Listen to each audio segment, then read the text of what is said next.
On n'apprend pas à être mère, on le devient. C'est un chemin. Ce leitmotiv revient souvent quand on devient mère. Quand je suis devenue mère, je me suis parfois sentie très seule dans ce chemin parsemé d'inconnus et il s'avérait parfois plus compliqué et difficile que je ne l'aurais cru. Quand j'ai écrit mon livre « Vie de femme, vie de mère », j'avais très envie d'aborder le sujet du burn-out maternel et des douleurs en lien avec la maternité. J'avais envie de libérer la parole des femmes, des mères, pour leur permettre d'oser dire et poser des mots sur une souffrance ou une expérience qu'elles mettaient sous silence. J'avais envie de transmettre ma parole de femme et d'apporter ma petite pierre à l'édifice, partager mon chemin de résilience, mes outils pour contribuer à plus d'alignement et de clarté dans la vie des femmes. Et c'est ainsi que j'ai construit ce petit questionnaire ludique pour partager l'expérience de différentes femmes, différents vécus, différentes approches. Si à l'écoute de ce podcast, vous avez vous aussi envie d'apporter votre pierre à l'édifice, alors contactez-moi en message privé. En attendant, je vous souhaite un beau voyage, un beau partage et une belle expérience. Je suis Mélissa Nittenberg, Shakti, femme louve, chamane, tisseuse d'histoire et chanteuse d'âme. Je lead, j'écoute, je transmets, j'inspire et j'éveille. Un peu sorcière, un peu celle qui, un peu fée, je crée et guide les femmes à retrouver leur essence et à créer leur légende personnelle. Tisse ton histoire et retrouve ton plein pouvoir. Telle est ma devise.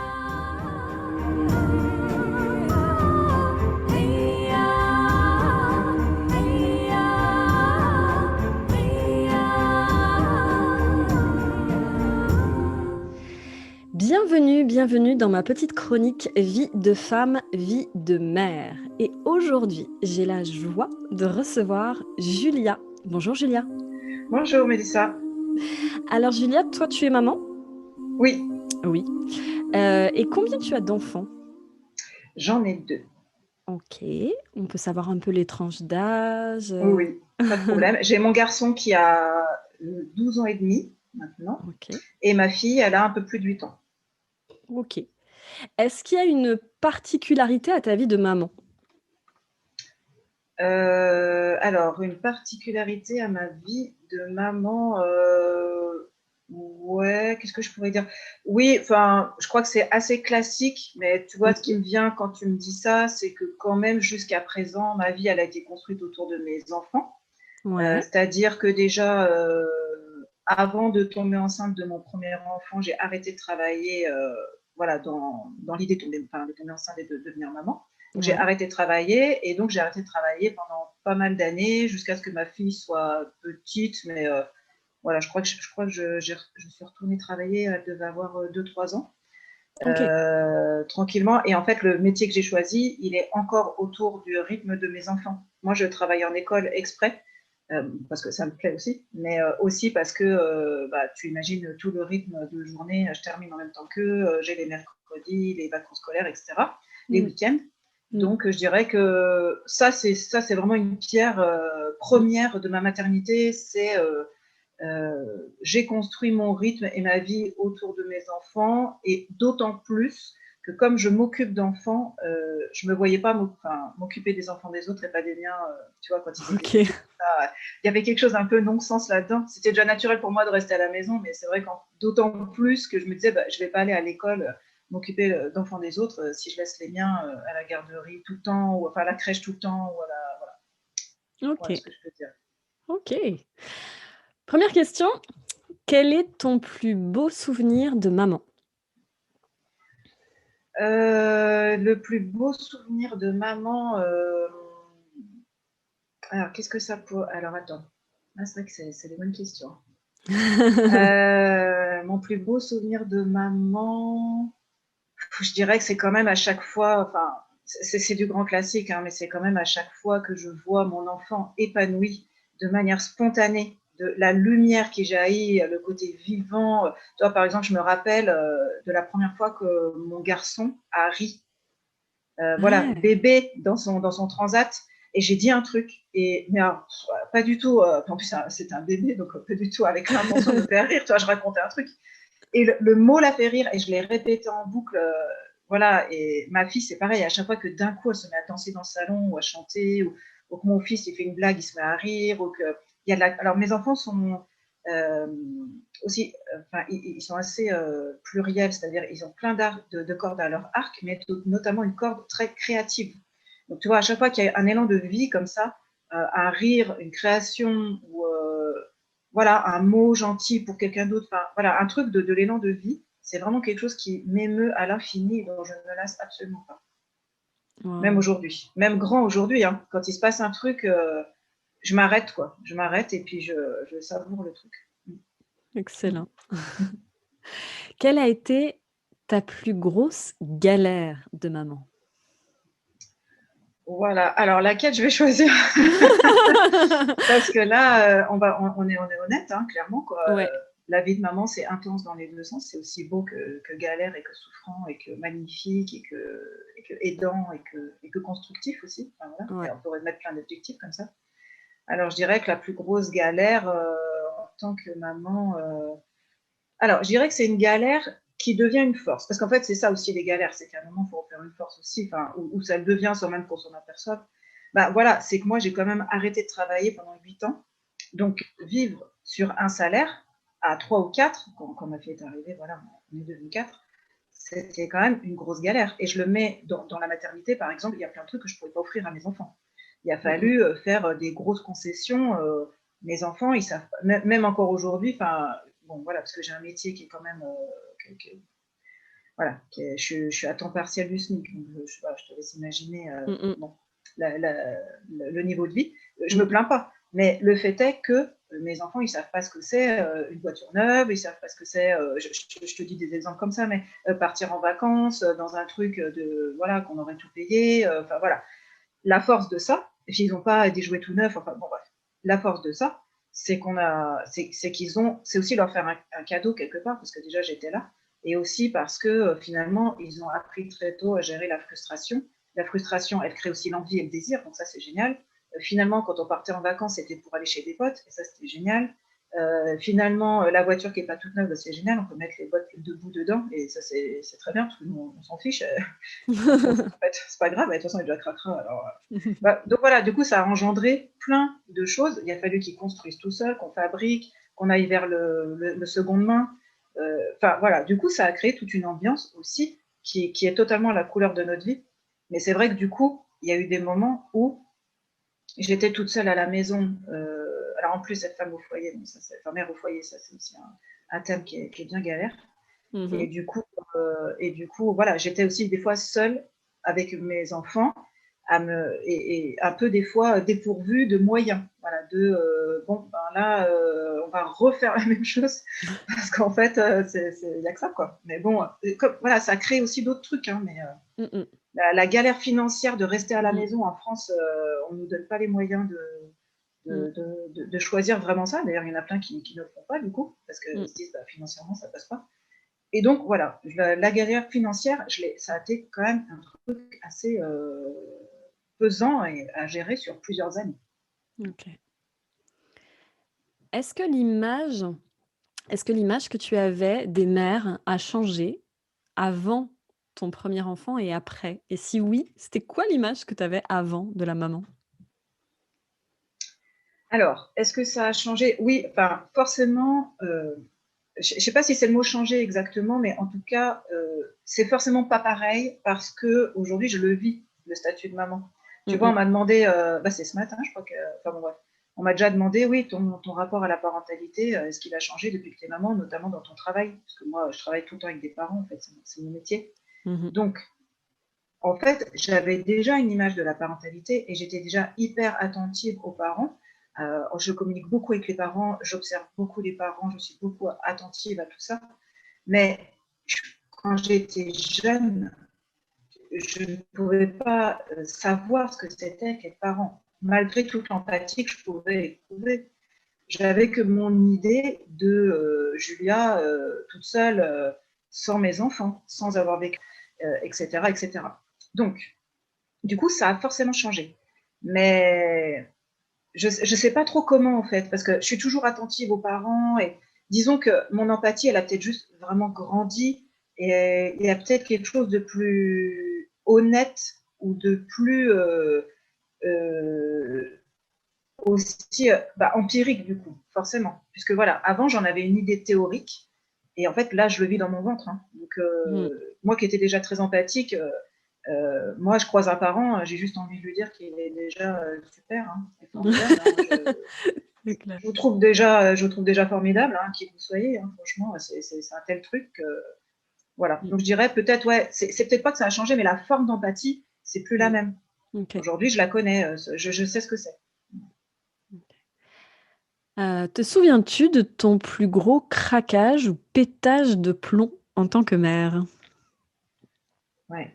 Ouais, je m'en souviens. Alors, ça c'est intéressant. Toi qui justement t'intéresses beaucoup à la place de femme et Mm. de mère et de tout ça. Bah, en fait, moi, j'ai un souci. Non, mais je le dis, franchement, c'est un problème. Hein. C'est que moi, je m'autorise très peu de choses. Et notamment, je m'autorise très peu à vivre mes émotions. Et notamment à pleurer, par exemple, voilà, ou Mm. à me mettre en colère. Alors, c'est lié à mon histoire, c'est lié à notre statut de femme dans la société, etc. On peut digresser là-dessus. Mais enfin, voilà, je vois bien d'où ça vient. Le Mhm. fait est que j'accumule vraiment beaucoup. J'accumule, une fois que je craque, c'est qu'en fait, j'ai déjà accumulé énormément de stress et de tristesse et de colère et de tout ça. Donc, il y a peut-être un an ou deux, j'en suis venue à me faire un espèce de torticolis, mais un truc de la nuque à l'épaule, quoi. Un truc, j'étais bloquée de chez bloquée au boulot, enfin la totale, tu vois, genre le truc vraiment galère, quoi. Super, quoi, je suis bloquée au boulot, c'est parfait. Bref, et je me souviens être rentrée chez moi, avoir eu énormément de mal à m'allonger dans le lit, tellement la douleur était vive, et à éclater en pleurs. Mais alors, je pense que c'était pas tant que ça, mais pour moi, c'était énorme déjà de pleurer, et je sais que ça a duré plusieurs minutes, et pour moi, ça déjà, c'est énorme. Hein. Moi, c'est un Mm. truc qui m'arrive jamais. Donc, je me vois avec cette douleur physique immense, de perdre pied un peu, parce que du coup, c'est ça l'idée, hein, quand tu laisses vivre ton émotion, c'est que tu lâches prise quelque part. C'est bien là où moi j'ai un peu du mal d'ailleurs.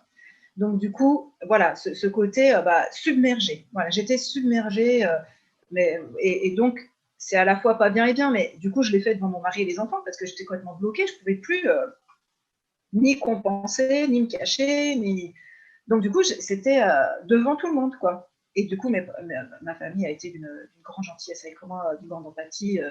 C'est aussi montrer aux enfants que voilà, on pleure, on craque, on a mal, des fois, les adultes. Enfin, voilà, ça apporte aussi plein de choses à discuter qui sont très intéressantes. Mais voilà, du coup, ouais, ça a été, je pense, le plus gros craquage même peut-être de ma vie. Hein. Waouh! Ouais. Quelle a été ta plus grande leçon sur ton chemin de maman? Ben ouais, la plus grosse leçon, la plus grosse leçon, ouais, c'est ça. Je dirais que c'est un mélange. Les mots qui me viennent, c'est un peu un mélange entre humilité, lâcher prise, non-contrôle, euh, honnêteté. Parce Mmh. que moi, voilà, j'ai tendance à moi, je me suis forgé une très grosse carapace qui s'affine petit à petit. Hein. Mais je pars de loin, donc elle a été vraiment très très grosse et très importante pour moi. Au départ, elle m'a servi, bien sûr.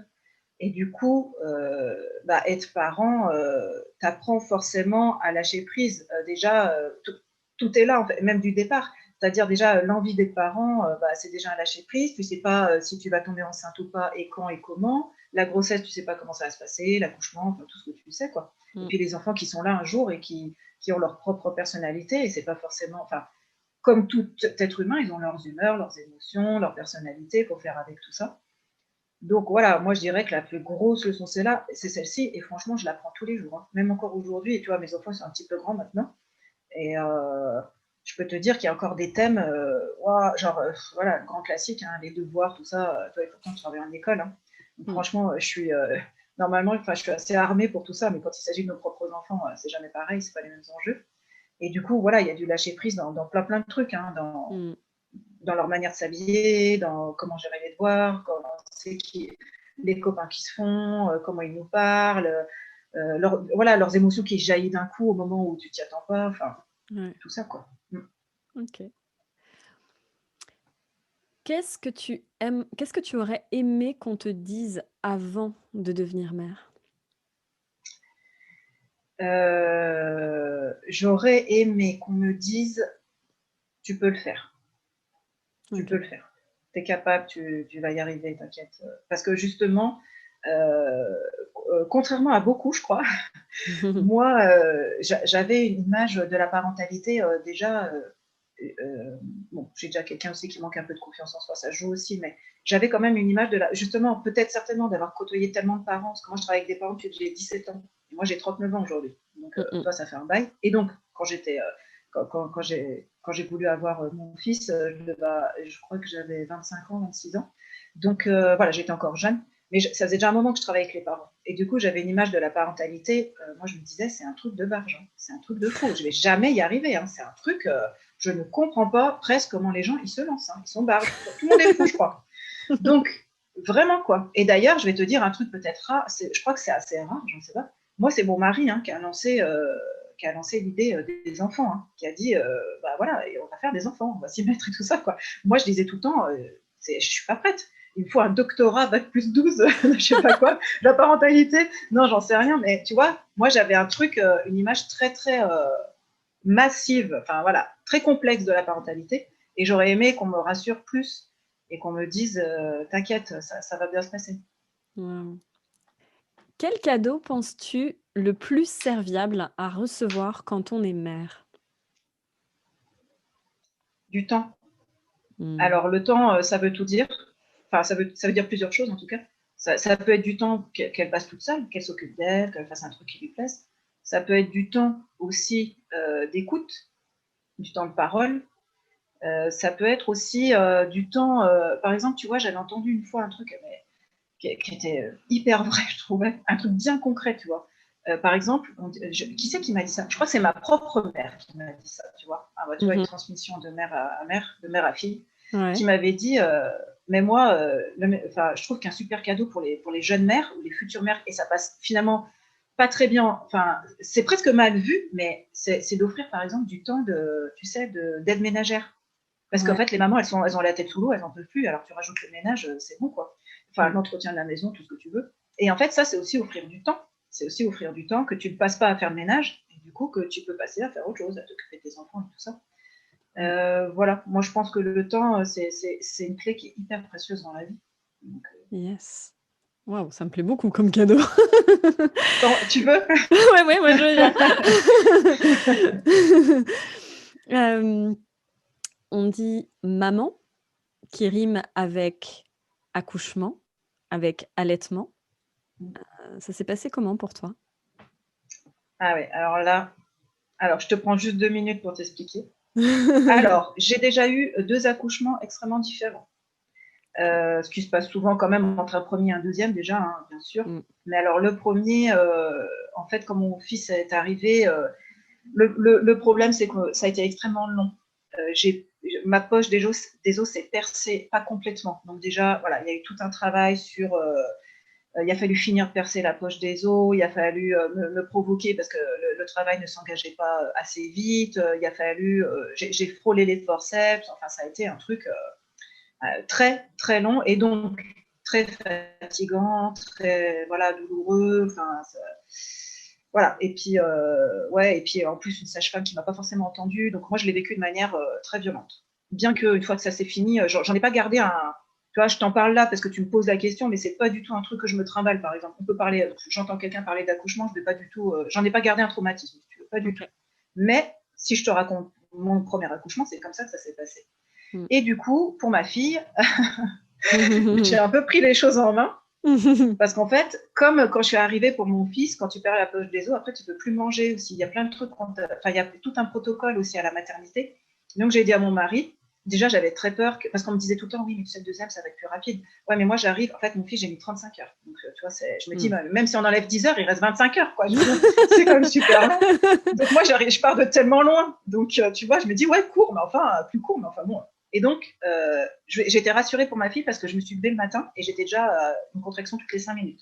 Donc déjà, de toute façon, j'étais pas flippée non plus, mais voilà, déjà, ça commençait bien. Et là, j'ai dit à mon mari, je ne quitte pas cette maison tant que je n'ai pas mangé des nems. C'est un peu le repas de la dernière chance, tu vois. Je me suis dit, parce que je me suis dit, si ça se trouve, là, je peux pas manger avant 3 jours, donc autant prendre un truc qui me plaît, tu vois, autant prendre un truc qui me kiffe. Donc, du coup, il est parti me chercher des nems. Moi, j'ai dit, moi, je pars pas sans mes nems, quoi, c'est net. Donc, voilà. Et donc, pour ma fille, ça a été totalement différent, puisqu'il y avait très peu de monde aussi à la maternité. J'ai aussi appris de mon premier accouchement. Moi, j'ai mon coccyx qui est fracturé. Et je te précise ça, parce que du coup, lors de l'accouchement, le coccyx est sollicité. Et qu'en fait, j'ai mis 1 an à m'en remettre pour mon fils. J'ai eu des douleurs affreuses pendant 1 an, parce que j'ai accouché sur le dos. Et donc là, j'ai aussi pris les devants et j'ai accouché sur le côté, ce qui n'a eu absolument rien à voir sur mes douleurs physiques. Du coup, j'ai pas du tout eu mal au coccyx et tout ça. Donc ça a joué aussi. Et en fait, d'être sur le côté et tout ça, la sage-femme, elle s'habillait tranquille et elle me dit, bah, poussez pour voir, mais c'est vrai que sur le côté, c'est quand même particulier, donc je vous préviens, si vraiment ça bouge pas, je vous remettrai sur le dos, en fait, parce que, voilà, et c'est quand même une poussée particulière. Et donc, je pousse une fois, puis elle s'habillait tranquille, puis je l'entends qui me dit, bah, écoutez, ça n'a pas bougé, quoi. Et là, je regarde mon mari qui m'en parle encore, hein, qui me dit, ce regard, je ne l'oublierai jamais. Je regarde mon mari, parce qu'en fait, quand on accouche sur le côté, on s'appuie sur les cuisses de mon mari qui était debout à côté de moi. On prend appui, en fait. Donc, il était vraiment face à moi. Je le regarde et je pousse une 2e fois. Et là, j'entends la sage-femme qui dit, mais elle est là, elle est là. Et en fait, ma fille, j'ai poussé 2 fois. 2 poussées, elle était là. Je me suis tellement concentrée, j'étais tellement, voilà. Donc, du coup, voilà, 2 accouchements complètement différents, vécus complètement différemment, et le post-accouchement aussi, puisque tu vois, pour mon fils, j'ai eu des grosses douleurs que je n'ai pas eu pour ma fille, etc. Enfin, voilà, 2 trucs vraiment différents. Après, le point commun, c'est l'allaitement. Moi, j'ai eu des difficultés d'allaitement. Là, par contre, j'en garde un. Ouais, ça m'électrise presque de t'en parler encore aujourd'hui. Tu vois, j'aurais du mal aujourd'hui à regarder une femme allaitée, non pas parce qu'il y a une question de nudité, mais vraiment parce que j'en garde. J'ai la douleur qui est encore dans ma tête, quoi. Donc, en fait, moi, mes enfants, j'ai pu les allaiter 2-3 semaines parce que j'ai vraiment insisté. En fait, le problème, c'est que moi, je produis trop de lait. Donc, j'ai fait des lymphangites, ce qu'on appelle des lymphangites. Donc, c'est l'engorgement. Alors, après, c'est terrible, hein. C'est vraiment des douleurs au niveau de la poitrine qui sont très, très, très vives. J'ai aussi fait de la fièvre. J'ai aussi fait. Alors, donc, et en fait, moi, concrètement, parce qu'au bout d'un moment, j'ai tiré mon lait, parce que du coup, il y avait aussi la douleur de la tétée.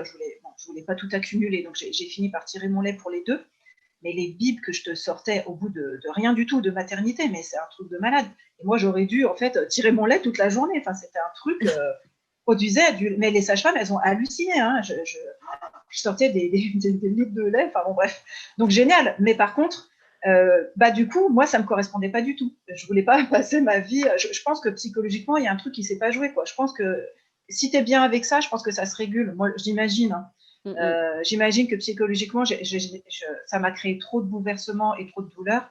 Et à un moment, j'ai dû arrêter plus tôt que ce que j'aurais aimé, mais avec soulagement, franchement, parce que c'était un truc, je ne supportais plus. Et donc, la poitrine, comme elle est quand même un peu au milieu de notre corps, vers nos bras et tout, dès que je bougeais, c'était des douleurs vraiment vives, hein. Donc, moi, j'étais déçue de ne pas pouvoir continuer, mais j'étais vraiment soulagée d'arrêter les douleurs. Voilà. C'est quoi qui te fait toujours autant réagir dans ton quotidien de maman? Tu sais, des fois, il y a des choses, c'est comme si on nous appuyait sur un bouton, il y a un bouton réaction directe, un espèce de mode Ouais. automatique dans le quotidien. Toi, c'est quoi qui te fait autant réagir? Alors, c'est pas très bien. En plus, hein, je suis pédagogue, alors c'est pas bien ce que je vais dire, mais franchement, le fait de répéter, ouais, mais allons-y, hein, soyons honnêtes. Allons-y, soyons honnêtes. Voilà. Le fait de répéter 4 fois chaque truc que je demande à mes enfants, tu vois, ça, c'est un truc qui me fait péter un câble. Je te le dis, alors, jure-le pas à chaque fois, mais dans ma tête, c'est le mode dragon qui se met en place direct.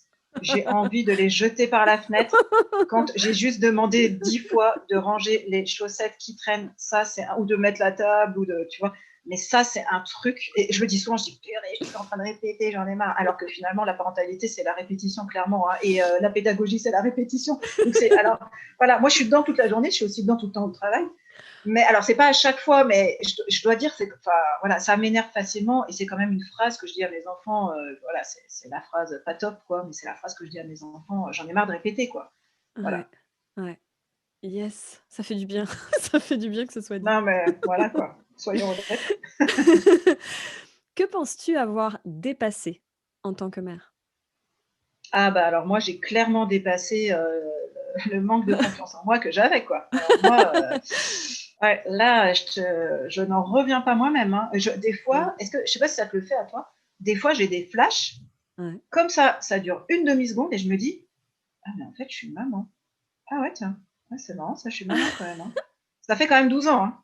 Donc alors ça me fait pas ça tous les jours, hein, mais Non. tu vois à tel point, enfin ça décrit aussi à quel point c'est ancré en moi Mmh. de me dire: «Purée, je l'ai fait quoi». J'ai vécu 2 grossesses, 2 accouchements, 2 allaitements. Je fais grandir mes enfants, enfin dans le sens où tu vois, je les accompagne, enfin bon, je suis maman quoi et waouh, j'aurais jamais, jamais, jamais cru ça. D'ailleurs, quand j'étais jeune, c'était pas une revendication, mais quand mes copines, elles disaient à l'époque, je sais pas, du lycée, tu vois, où ça commençait à parler, ouais, je veux me marier, je veux des enfants, nanani, nanana.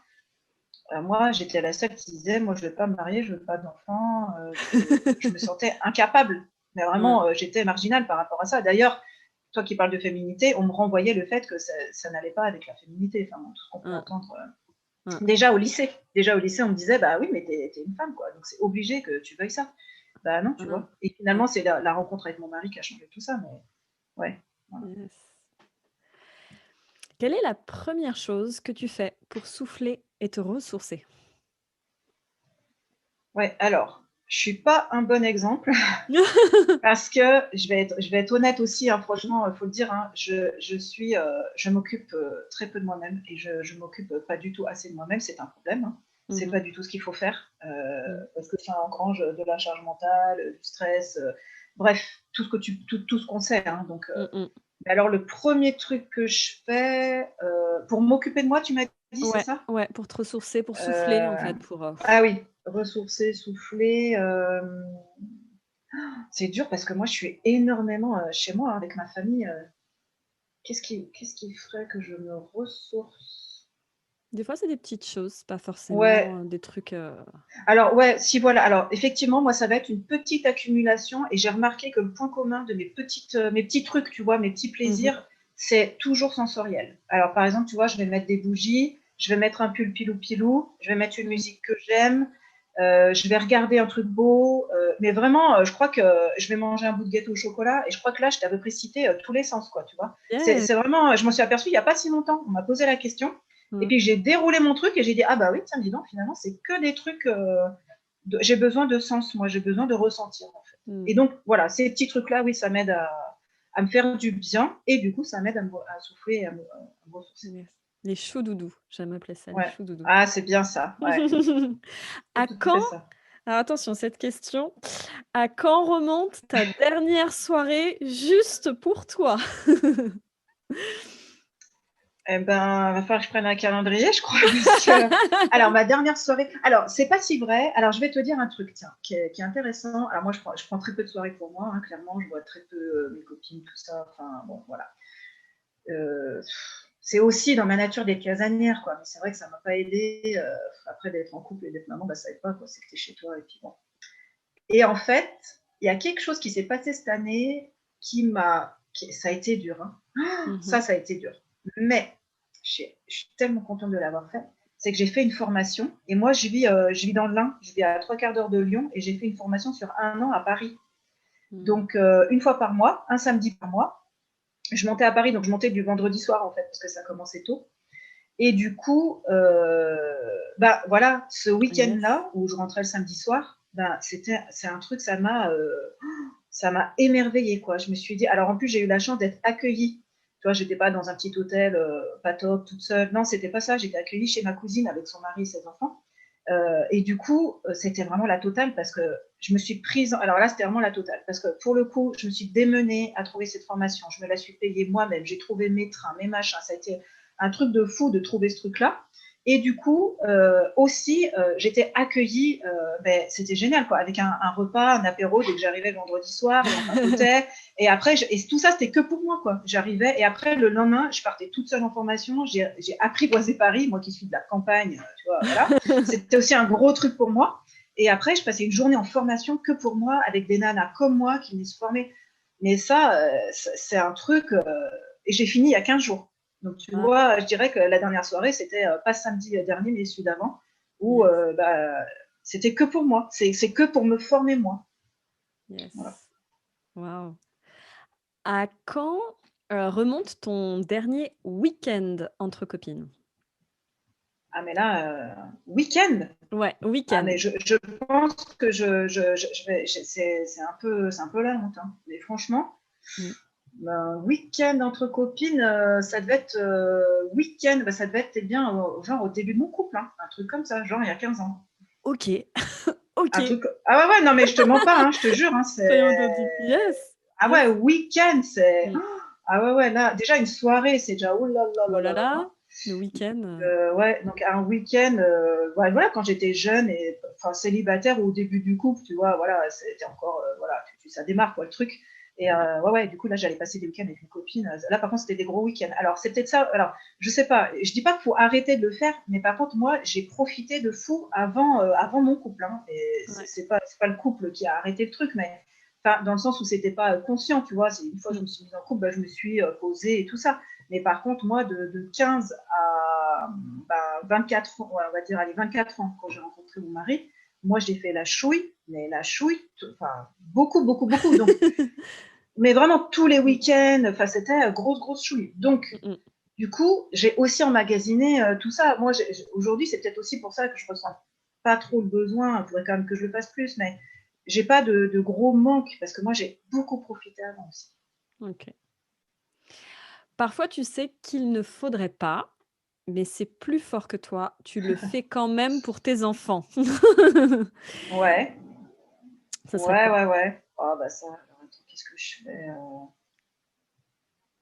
Alors, qu'est-ce que, bah, tu sais, bah, on va dire tout, enfin, des trucs. Alors, je peux te détailler, mais ça va être en lien, oui, effectivement, avec l'organisation familiale, quoi. C'est l'organisation du quotidien. Donc, du coup, je sais qu'il faut pas, mais voilà, je vais ramasser leurs trucs derrière eux, je vais faire ça pour eux, ça va plus vite. Donc, puis comme je te dis, quand j'en ai marre de répéter, alors là, c'est en lien, tu vois. Du coup, quand j'ai répété 3 fois, il y a un moment, ça m'énerve tellement que je vais ranger leur chambre, que je vais trop, finalement, ça part d'un bon sentiment, mais il y a des moments, je les aide trop, quoi. C'est trop, je fais trop Ouais. pour eux. Et du coup, tu vois, je m'aperçois, en plus, comme ils grandissent, que je me dis, bah mince, en fait, ouais, il y a quand même un jour, enfin, il y a un moment où je me suis dit, ouais, mais du coup, ils prennent pas d'initiative, ils m'aident pas assez à la maison. Mais en fait, c'est moi. Je leur ai tellement tout fait que, alors, puis, tu vois, maintenant que j'en ai conscience, je me suis calmée. Mais quand même, il reste des trucs et je me dis, non, il faut, enfin, ça fait quelques années que je me dis, attends, là, il faut vraiment que tu te calmes parce que tu les aides pas du tout à gagner en autonomie, en organisation et tout ça. Et un jour, ils vont se retrouver hors de la maison. Et non, non, c'est pas possible de continuer à faire autant pour eux. Donc, je me suis bien calmée, mais je fais encore trop de trucs pour eux. Quoi. Il y a des moments, je me dis, je devrais pas faire ça, mais je le fais à leur place. Quoi. Quelle est la chose dont tu es la plus fière en tant que mère? Eh bien, la chose dont je suis le plus fière, c'est d'être une mère aimante. Voilà. C'est-à-dire, bah, déjà, ça passe par le fait que je leur dis que je les aime beaucoup. Mmh. Je leur fais des câlins beaucoup. Moi, je suis très caresse, je suis très tactile. Je les écoute quand il y a besoin. Donc voilà, tu vois, c'est un peu aimante, attentionnée, empathique, voilà, de cette couleur-là, quoi. Je suis hyper fière de. Toi, aimante, c'est aussi les laisser trouver leur personnalité, leur chemin. Mmh. Ouais, les laisser se tromper à des moments. Enfin, voilà. Mais par contre, je suis toujours attentive à mes enfants, quoi. Ça, même si des fois je me mets en retrait, c'est fait exprès. Et du Mmh. coup, je suis fière d'être attentive et ouais, Mmh. d'être aimant, de leur montrer que je les aime et tout ça, quoi. Yes. Vie de femme, vie de mère, vie de couple. Ton expérience de ça, c'est quoi? Mon expérience de vie de couple, tu veux dire? Ouais, Alors, en tant que mère, du coup. ben, ah ouais. Ben ouais, alors moi, alors, ouais, c'est pas facile, hein. Franchement, c'est pas facile, facile, hein. C'est pas le... Ouais. Alors, en même temps, euh, on y fait attention, mais c'est vrai que moi, j'aurais très vite, enfin, moi, dans mon tempérament, surtout par rapport au couple, je le dis franchement, j'aurais tendance à me laisser déborder. Mon rôle de mère, il déborde sur mon rôle d'épouse, quoi, sur mon rôle, ma vie d'épouse Mm, et mm. de couple, quoi. Mon mari, il me recadre quand même régulièrement par rapport à ça, à dire non, non, là, en fait, c'est pas toujours les enfants d'abord, quoi. C'est pas toujours les enfants d'abord. Donc, je suis pas un bon exemple là-dessus, hein. Franchement, je suis pas une nana qui va. Alors moi, bizarrement, je peux avoir plein de petites attentions vis-à-vis du couple, plein, des petits mots, un repas qui plaît, un massage de pied, machin. Enfin voilà, ça me pose pas de problème. J'ai plein d'idées, mais bizarrement, je suis pas quelqu'un qui va dire, bah, ce soir on se prend une soirée à deux, ce soir on va sortir, ce soir, voilà, j'arrive à avoir des attentions, Mhm. mais c'est toujours intégré à mon quotidien. Et c'est toujours intégré à mon quotidien de maman. C'est toujours des trucs qui s'intègrent dans la vie de famille, en fait. Mm, Sortir de mm, la vie de famille, mm. ça, c'est un truc, j'ai beaucoup de mal. Ouais. Ok. As-tu une personne à qui tu peux confier tes enfants les yeux fermés? Ouais, ça, c'est un peu la question qui fâche, hein. Euh, Pas vraiment, Mm, plus ou moins. Pas vraiment. Alors ouais. ça aussi, ça joue. Avec mon mari, on a des histoires familiales très compliquées, Mhm. très douloureuses. Donc je peux déjà te dire que, contrairement à d'autres, hein, déjà, c'est pas nos parents, quoi. Voilà. Ça, Mm, mm. donc déjà, quand on enlève les grands-parents, enfin voilà, je sais que Ouais. non, quand ça se passe bien, les grands-parents, c'est direct, c'est génial, quoi. C'est Mm, tes mm. propres parents ou tes beaux-parents et tu les confies, c'est facile et tout ça. Chez nous, il n'y a jamais eu ça. Donc après, je peux confier oui, à des amis, par exemple. Oui, c'est vrai. Mm, Oui, il y a des gens, nos amis, il y en a à qui je peux confier mes enfants, ils vont dormir chez leurs copains ou machin. mm, Il n'y a pas de problème, hein, c'est les mm. yeux fermés. Ou j'ai des voisins absolument adorables. Je sais que, mais tu vois, ouais, finalement, eh ben, c'est quand même une organisation autre que si c'est ta famille proche et que c'est facile, tu vois. Mm. Après, il y a juste le frère, oui, le frère de mon mari et sa compagne, mais ils vivent un peu loin. Donc pareil, tu vois, c'est pas un truc qui se fait facile, facile, quoi. J'en ai, mais c'est des relations qu'on a construites. Mm. Ouais. Perfectionniste, exigeante ou contrôlante? Entre ces 3 mots, lequel te parle le plus et pourquoi? Ouais. Alors moi j'aurais bien pris les trois. On peut pas faire un mix de Le trois. paquet, le paquet. Alors attends, exigeante, contrôlante et perfectionniste. Perfectionniste. Mmh. Alors, lequel je vais choisir, hein, parce que là, c'est quand même le package qui me correspond beaucoup, quoi. Mmh. Alors, attends. Je dirais peut-être, ouais, contrôlante. Contrôlante. Contrôlante parce que justement, moi, j'ai eu une enfance dans une famille, voilà, où ça s'est mal passé. J'ai Mmh. vécu des traumatismes. Et du coup, comme beaucoup d'enfants qui ont vécu des traumatismes dans voilà, quand ils étaient enfants, quoi, tu développes en général deux choses. Tu développes un contrôle qui est lié à ta survie, en fait. Hein. C'est un Mmh. mécanisme de survie. Donc voilà, ça c'est quelque chose que moi tu gardes longtemps. Hein. C'est hyper dur après à travailler. Ça se travaille, hein, mais bon, Mmh. comme on part de loin, voilà. Après, il y a autre chose que j'ai développé qui est aussi très souvent, c'est, tu sais, je fais partie des. Enfin, quand tu es dans ce type de situation, tu deviens un enfant parentalisé. Donc après, il y a tout ce qui est aussi au-delà de la responsabilité. Hein. En fait, c'est une question de vie ou de mort, en fait, hein, pour toi, pour tes parents, pour tes frères et sœurs. Donc, du coup, voilà. Donc, c'est les deux trucs qu'on développe en général. Et donc, le contrôle, moi, j'ai beaucoup de mal à lâcher prise et tout ça. Mmh. Et encore, j'avance, hein, mais heureusement, heureusement que je me suis pris tôt, hein, parce que, ouais, donc le contrôle, je suis toujours alors voilà, un mot, ça va peut-être parler à des gens, c'est pour ça que j'emploie des mots un peu précis, parce que comme on est plein avec des choses des fois similaires, c'est important de poser des mots. Tu Mmh. vois, je parlais de parentalisation, de contrôle, et donc il y a un autre mot qui va avec ça, c'est l'hypervigilance. Moi, je suis en hypervigilance tout le temps. Donc c'est très fatigant, hein, c'est Mmh. très fatigant. Les résultats ne sont pas forcément escomptés, hein, parce que c'est pas une vie hein, d'être tout le temps hyper vigilant. Mais je suis hyper vigilante tout le temps. Donc comme j'en ai conscience, ben, je fais avec. Comme j'en ai conscience, je culpabilise plus. Enfin voilà, bref, il y a tout un travail autour de ça qui fait que je me détends. Mais quand même, ça reste une couleur chez moi dominante, quoi. OK. Dans ta vie de mère, qu'aurais-tu aimé changer ou faire différemment?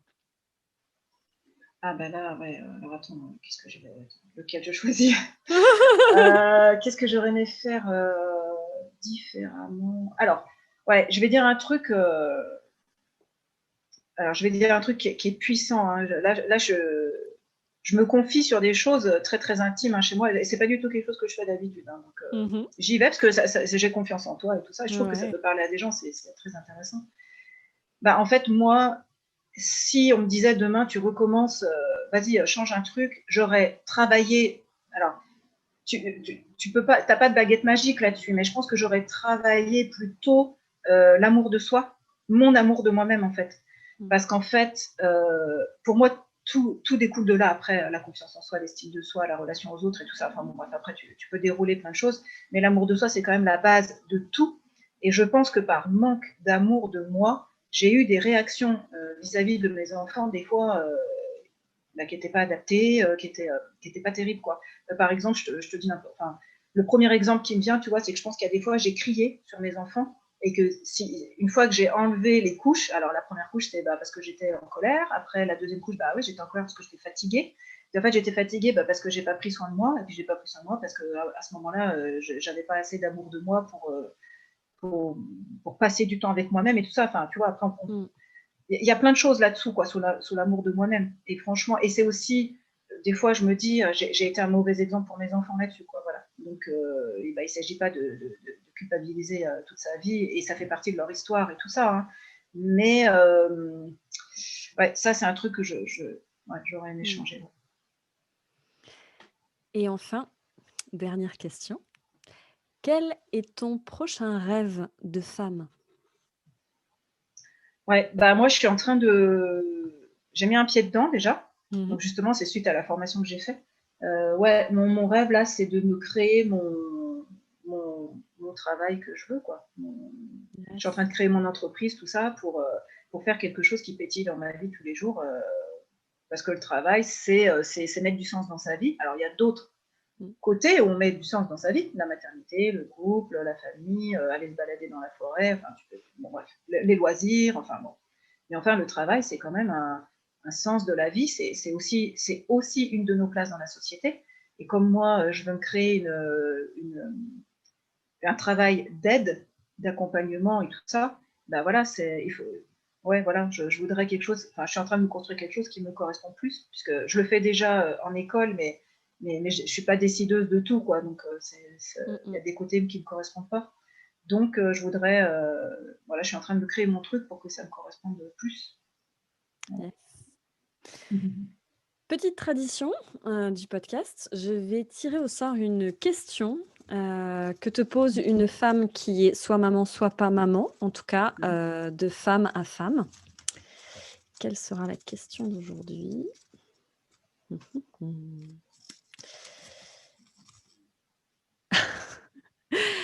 Avoue-le, toi aussi tu en chies en ce moment? J'adore. Ah bah alors là, oui. Oui, oui, je te le dis direct, hein. Alors en ce moment, j'en chie grave. J'ai quand même mon premier qui a mis largement à pied, un pied et demi dans l'adolescence. Donc autant te dire, c'est un plaisir tous les jours, hein, bien sûr. Ce n'est que bonheur. Bonheur et volupté, hein, bien sûr. Et puis j'ai la deuxe qui regarde le premier faire, quoi. Donc c'est parfait. À 8 ans, elle parle comme son frère de 12 ans. Non, mais pas complètement. Non, j'exagère. Non, mais voilà, des fois, elle te sort des trucs et tu dis, mon fils à 8 ans, il disait pas ça, c'est quoi cette histoire? Donc, voilà, puis tout ça, en fait, tout ce dont on vient de parler, Mmh. c'est-à-dire, en fait, au quotidien, il y a toutes nos casquettes, quoi. Il y a nos casquettes de maîtresse de maison, d'amante, de femme, d'épouse, de travailleuse, et franchement, des fois, il y a des jours, je passe par toutes les couleurs de l'arc-en-ciel, hein. Je passe d'une intense joie euphorique et 2 heures plus tard, j'ai envie de pleurer. Voilà, et il y a beaucoup, beaucoup de remises en question aussi, hein, comme on le fait toutes, quoi. C'est, mon Dieu, mais là, il s'est passé ça, mais pourquoi? Mais qu'est-ce que j'ai fait? Qu'est-ce que je pourrais faire autrement? Etc., etc. Donc, plus toutes nos hormones, plus la saison, plus. Mmh. Ah ouais, là, c'est clair qu'on en chie grave. Ouais, bah moi, j'en chie, ouais. Alors, je suis de tout cœur avec cette femme qui a écrit ça. Tu n'es pas seule au monde, hein, vraiment pas. Tu n'es pas seule dans ton monde, hein. On est Excellent. plein. Et Ah ouais. justement, c'est ça qui est génial. Vraiment, elle a assuré de mettre ça parce qu'il y en a marre de, Mmh. de faire genre, tu vois, on est tout Instagrammable là, avec, tu vois, 0 cellulite, la maison parfaite, et puis les enfants qui sourient toute la journée, mais ça n'existe pas, ça fait du mal à plein de gens qui croient ça. Mm. Donc, non, on en bave toutes, j'en bave aussi, Mm. mais bien sûr, tout ça, ça vaut le coup, et c'est beau aussi, quoi, mais c'est aussi difficile, ouais. Waouh! Eh bien, c'est ainsi que va s'achever notre session de questions sur le fait, ben oui, c'est beau, ça vaut le coup, mais oui, on en bave aussi un petit peu. J'aime beaucoup cet équilibre-là. Julia, je te remercie pour ta confiance, pour ton honnêteté, pour ta totale transparence lors de cet entretien. Merci beaucoup à toi d'avoir accepté mon invitation. Je vous invite à me retrouver dans le prochain podcast et à mettre des commentaires, des likes et à m'envoyer aussi vos questions si vous voulez aussi que je pose une question à mon invité, ou à me contacter aussi si vous aussi vous voulez apporter votre petite pierre à l'édifice, partager votre vie de femme, vie de mère. À très bientôt. Merci beaucoup, Mélissa. Avec plaisir.